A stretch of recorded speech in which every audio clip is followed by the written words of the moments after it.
The collapse isn't coming. It's already here. You can feel it every time you swipe your card and the balance bites back. America's wallets are running dry, and the ground beneath its states is beginning to crack.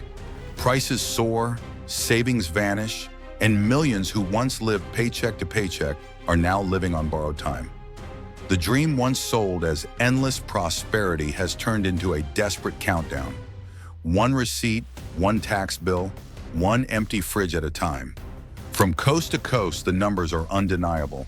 Entire states are sinking under exploding costs, vanishing revenues, and a middle class stretched to breaking. City budgets are bleeding red, businesses are fleeing, and the same people who built this country now can't afford to live in it.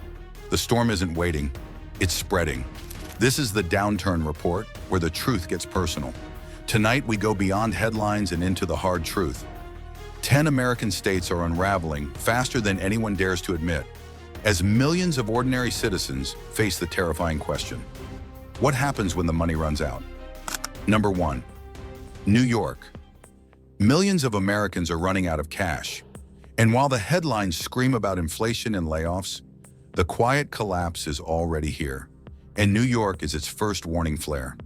The city that once promised golden streets now feels more like a cracked mirror, reflecting a dream gone broke. Behind the flashing lights of Times Square, a brutal reality unfolds. New York's net financial deficit has ballooned past $186 billion. That's not a typo. That's more than the GDP of several nations combined. The so-called Empire State is now standing on what feels less like granite and more like quicksand. And every month, the ground sinks deeper. What's causing it? Millions of middle-class New Yorkers, the same folks who used to keep the city alive.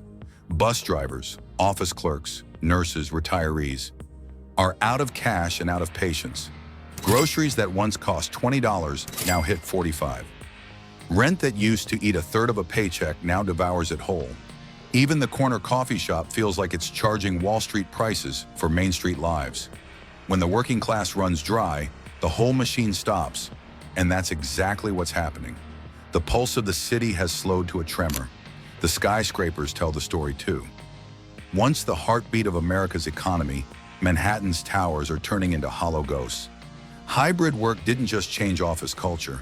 It blew a crater in the city's tax base. Empty floors mean missing taxes, and missing taxes mean budget gaps big enough to swallow entire boroughs. Like an overworked cab that's run out of gas, New York keeps trying to move forward on fumes. And here's the cruel punchline. The people leaving aren't the billionaires. They're the middle-class families who made New York work. They're packing up for Florida, Texas, or the Carolinas, chasing cheaper housing and saner taxes. They're taking their spending power with them, leaving behind a city that costs too much to live in, but too proud to admit it. Economists warn the model may be permanently broken. Maybe it's not just a financial crisis, it's a cultural reckoning. The question hanging in the smog: if even New York can't survive the new American economy, who can? Number 2, Massachusetts. Boston, the city that looks like it should have figured everything out by now. Home of Harvard, MIT, and Tufts, where a simple breath of Cambridge air supposedly raises your IQ by 3 points. Yet for all its genius, this so-called Athens of America is running on a budget so thin you could read the Wall Street Journal through it. The city of brains has a money problem. And it's not just a glitch. It's a structural flaw that's slowly cracking beneath the surface. Millions of Americans are running out of cash. But in Boston, that struggle has a cruel twist. This is not a poor city. It's a rich city that can't touch its riches. The universities own enormous tracts of land, but those campuses are tax-exempt. Perfectly legal, yes. But for the city, it's like sitting in front of a chocolate cake and being told you can't take a single bite. The result? A massive gap between visible wealth and available funds. Streets gleam with ivy-covered prestige, yet the public schools scrape for pencils, and potholes stay unfilled long enough to qualify as archaeological sites. For Boston's middle class, life has turned into a strange endurance test. Housing prices are climbing faster than a Harvard tuition chart. Property taxes keep rising too, but it doesn't mean City Hall is swimming in cash. Every cent collected is swallowed by sky-high costs. Education, public transport, infrastructure, policing, all more expensive than the national average. High IQ, low budget, locals joke half seriously. But behind the humor lies exhaustion. Teachers can't afford the city they teach in. Nurses commute 2 hours to reach the hospitals that rely on them. Retirees who built the city now struggle to stay in it. Boston's problem is more than financial. It's philosophical. How can a city that produces the nation's brightest minds not solve its own fiscal puzzle? Some economists say it's a ticking time bomb, an intellectual powerhouse powered by an empty wallet. If the city of innovation can't innovate its way out of this mess, then what hope remains for everyone else? The warning from Boston rings loud. If even America's smartest city can't balance its books, the cracks in the system may run deeper than anyone dares to admit. Number 3, Texas. Say Houston, and you can almost smell the oil. You can see the pipelines stretching forever across the Gulf Plain, the refineries glowing like constellations at night. For decades, this was America's energy heartbeat, black gold pumping through steel veins. But now, the irony hits hard. The city that powered the world is running out of power itself. Not electricity, but money. Revenue isn't rising, yet expenses are swelling like a hurricane spinning over the Gulf of Mexico. And in Houston, the storms aren't just meteorological. They're financial, political, and structural, all at once. Millions of Americans are running out of cash. But in Houston, the problem runs even deeper. The middle-class families who once thrived on steady paychecks from oil, construction, and logistics now find themselves squeezed between rising costs and stagnant wages. Groceries that used to cost $30 now top $70. Home insurance premiums have exploded after each storm, while property taxes keep climbing like floodwater after a downpour. For working people and retirees, it feels like their wallets are leaking faster than the city's drainage pipes. To picture it, think of Houston's budget as a 50-liter gas tank. Property taxes pour in steadily, but new holes keep appearing. Holes named disaster recovery, aging infrastructure, and climate costs. Water trickles in, but gallons gush out. The result? Empty tanks, empty promises. Floods, storms, and heat waves pound the city again and again, each time leaving another bill to clean, repair, and rebuild. And though the population keeps growing, the tax system hasn't evolved to match. More people, more pressure, but not more money.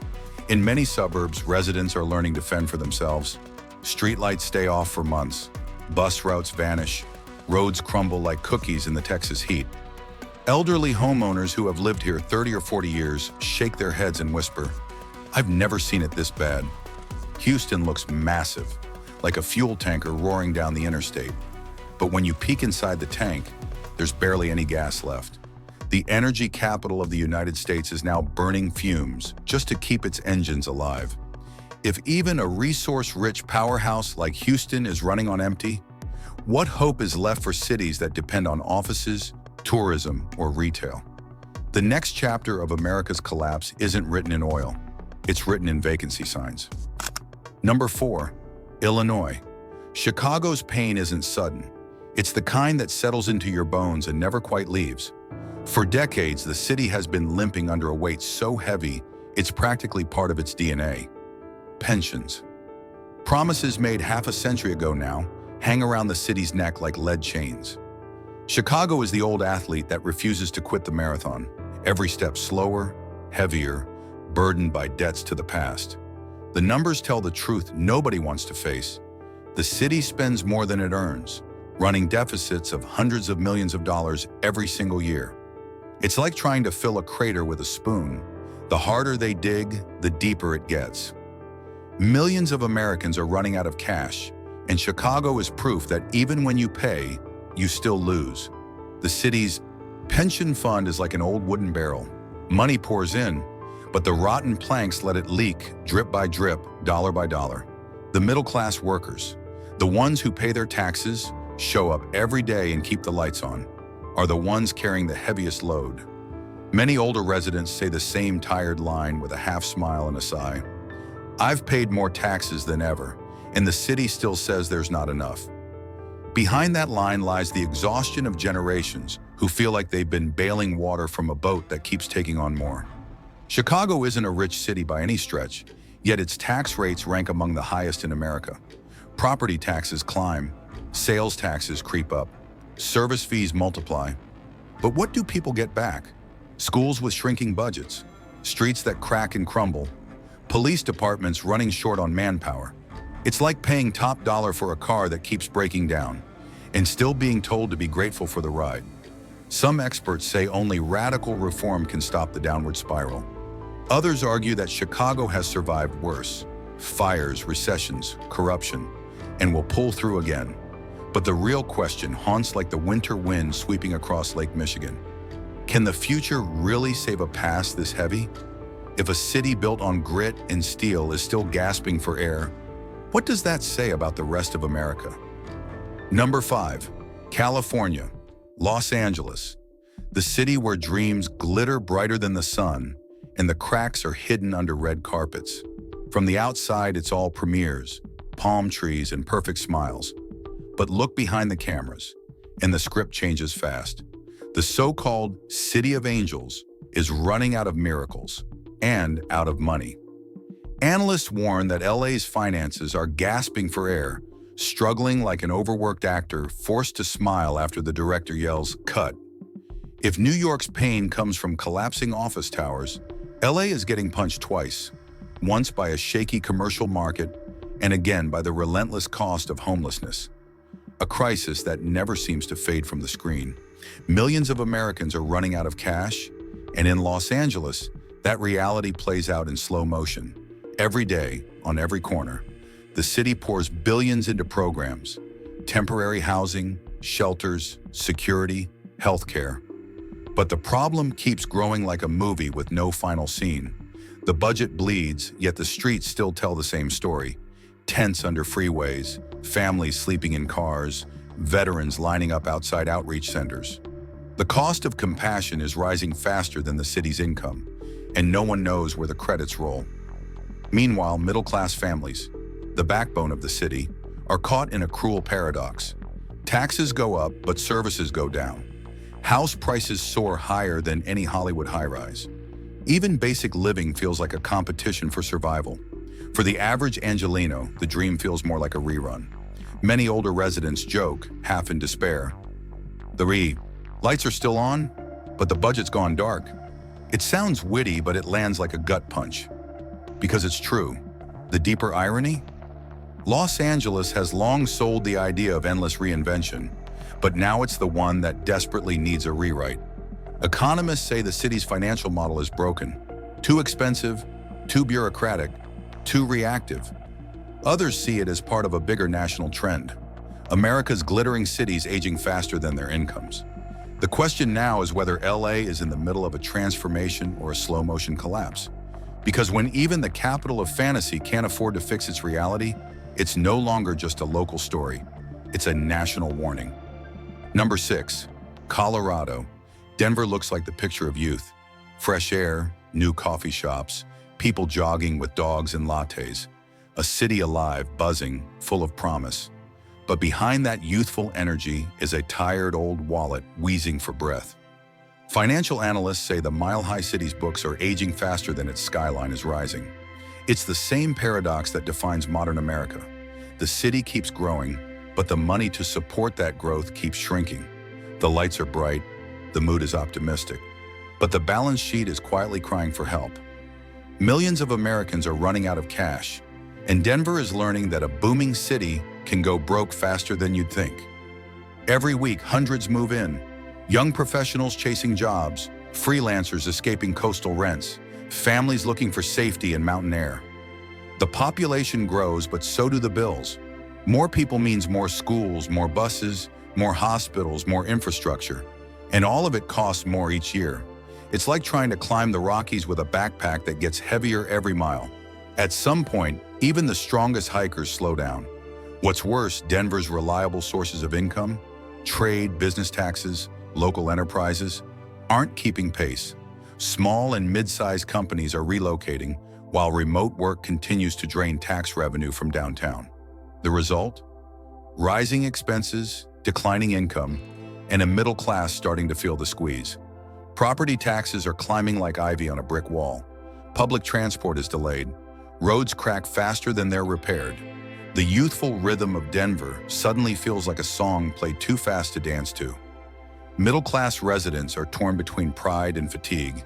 They still love their city's energy, its friendliness, its mountain sunsets. But they can feel the strain creeping in. Many quietly ask themselves, is Denver really growing or just inflating? Is the city running forward or running out? Every generation thinks it's different, but the truth is simple. When growth outpaces stability, even the brightest future starts to flicker. Denver remains one of the youngest faces on America's urban stage, but beneath that smile lies a deep fatigue.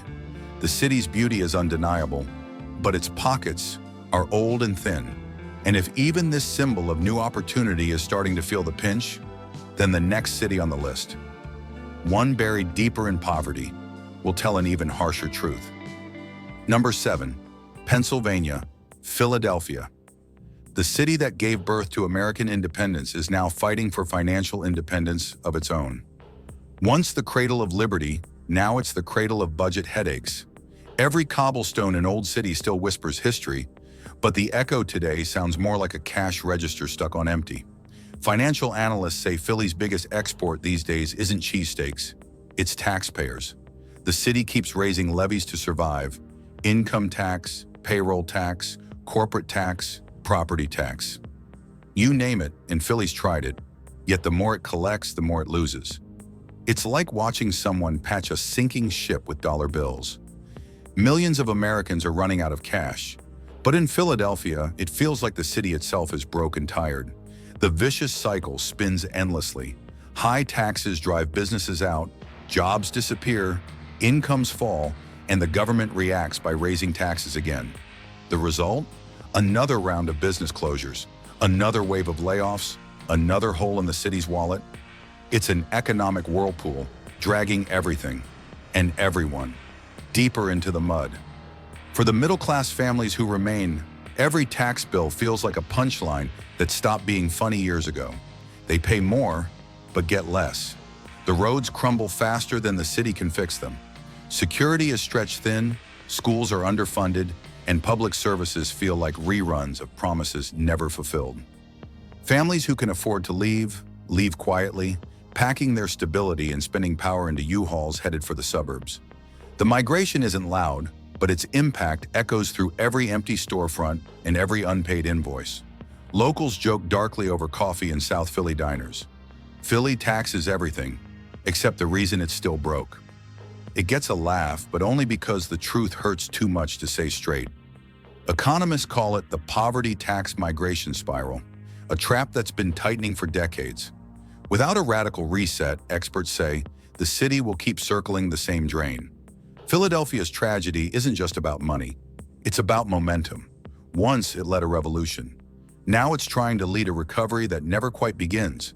And if Philly, with its heart, history, and grit, can't climb out of its own fiscal hole, then what chance does the rest of struggling America have? Number 8, Michigan. Once the industrial heart of America, Detroit was the place where the hum of engines echoed like a national anthem. It was where cars weren't just built, they were born, chrome and pride gleaming under the factory lights. But if Philadelphia's curse is a cycle of poverty and taxes, Detroit's story is something more haunting. It's what happens when the people disappear. When a city's population drops for too long, its finances don't just weaken, they collapse hard and fast. Millions of Americans are running out of cash, but in Detroit, the city itself ran out first. Picture it, long empty streets where factories once roared, now silent and hollow. Rows of houses abandoned like ghost shells, schools boarded up, and neighborhoods swallowed by weeds. Once home to over 1,800,000 people, the city today barely holds 640,000. Imagine a 3-story house with only enough residents to clean 1.5 floors. Everything else still needs upkeep, but no one's left to do the work. A shrinking population means shrinking taxes. Shrinking taxes mean a shrinking budget. But the bills, the cost of roads, schools, water, police, stay the same. Detroit became the homeowner who loves their old house but can't afford to fix it. Every wall needs repair, every pipe leaks, and the roof groans louder each winter. The math doesn't work anymore. As younger, middle-class families fled for the suburbs, the city lost its most reliable taxpayers. That left fewer people to fund programs for social care, public safety, and education. Programs that became lifelines for those who stayed. The result is a city still paying for its past with a wallet that's been empty for decades. Yes, there are signs of recovery. Downtown has new cafes, tech offices, and the faint pulse of investment. Analysts say there's light at the end of the tunnel, but in Detroit, that light is still flickering, fragile, and far away. The comeback story is real, but so is the fragility behind it. The question now isn't whether Detroit can rebuild, it's how many other American cities are quietly following its footsteps toward the same fate. Will they change direction before the silence comes for them too? Number 9. Maryland, Baltimore. The name itself now carries the weight of warning, not pride. This isn't the kind of number one any city wants. It's the top of the danger chart. Once a proud seaport bursting with energy, culture, and industry, Baltimore is now sinking faster than any other major city on this list. The numbers don't whisper, they scream. Tax revenue is collapsing, businesses are fleeing, property values are shrinking. The city's budget, once firm as steel, now feels like a cotton shirt that keeps shrinking after every wash. And for a place that once powered trade up and down the East Coast, that's more than ironic. It's tragic. Millions of Americans are running out of cash. And in Baltimore, that exhaustion is visible in every streetlight that doesn't work, every pothole that never gets filled, and every empty storefront that used to be someone's dream. The reasons are tangled but painfully clear. Fewer residents mean fewer taxes. Fewer businesses mean fewer jobs. And when property values fall, so does hope. But the bills don't stop coming. Security costs are soaring. Baltimore spends more on policing than some states do on education. Every year, the tab grows heavier, like a truck grinding uphill with a broken gearbox. The city rows harder, but every stroke drags it deeper into a whirlpool of debt and decay. Middle-class families, the city's quiet backbone, say they no longer know what will vanish next. Will it be traffic maintenance, schools, public services? Each budget meeting feels like a game of, what can we afford to lose this time? And that's what makes Baltimore's pain so terrifying. It's not unique. It's just happening faster, clearer, and harder than anywhere else. The city has become a live warning for America, a mirror showing what happens when decline accelerates and leadership hesitates. Economists say Baltimore's story is no longer a prediction. It's the preview of what's coming for dozens of other cities across the nation. The question now isn't if, but when. If Baltimore could fall this quickly, where does your city stand on the same slope? Because the truth is, this isn't just about budgets or mayors. It's about every family, every bill, every dollar that no longer stretches as far as it used to. The collapse isn't looming. It's already here, unfolding before our eyes. Number 10. San Francisco. San Francisco, the Golden City, the shimmering jewel of the West. A place where a one-bedroom apartment can cost as much as a Texas ranch, and where every sunrise once seemed painted with opportunity. But now the shine has dulled. Behind the postcard skyline and the promises of innovation lies a paradox almost too ironic to believe. The average income here ranks among the highest in America, yet the city's finances are drowning in deficit. The golden dream has rusted at its edges. Millions of Americans are running out of cash. But San Francisco's problem isn't about lack of money. It's about where that money isn't going. The city's downtown, once the beating heart of Silicon Valley's empire, has gone eerily silent. The tech titans left, remote work spread, and the skyscrapers that once pulsed with energy are now hollow towers of glass and echo. Vacancy rates have hit their highest point in decades. Picture it. A downtown that used to print money now sits like an iPhone with a dead battery. Sleek, expensive, and utterly useless. The damage ripples outward. Empty offices mean fewer businesses nearby, lower property values, and a sharp drop in tax revenue. But the costs? They remain sky high. The city still has to pay for transportation, sanitation, and social services. Yet each year the budget feels thinner, stretched like a bridge cable under too much weight. And then there's the human cost, the exodus of the middle class. With rents soaring and taxes piling up, thousands of families are packing their lives into moving trucks, leaving behind the city they helped build. The more they go, the weaker the foundation becomes. Those who stay joke grimly about, "Now we build AI that writes novels, cars that drive themselves, rockets that reach Mars, but we can't fix Market Street." It's the ultimate irony of the tech age. A city that can create the future, but can't afford its own present. Public transit delays grow longer, trash piles up faster, entire neighborhoods feel like they're running on low battery too. San Francisco once symbolized the American dream's endless upgrade. Now it stands as a warning. Even the most brilliant systems fail when they forget the basics.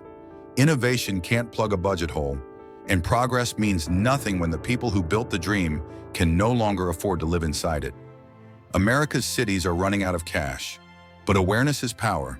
Subscribe now and stand with truth before collapse begins. Thank you for watching today's video all the way through. If you found the content helpful, don't forget to click like and subscribe to stay updated to our latest daily videos. Now feel free to check out other featured videos currently shown on your screen. Goodbye, and see you in the next video.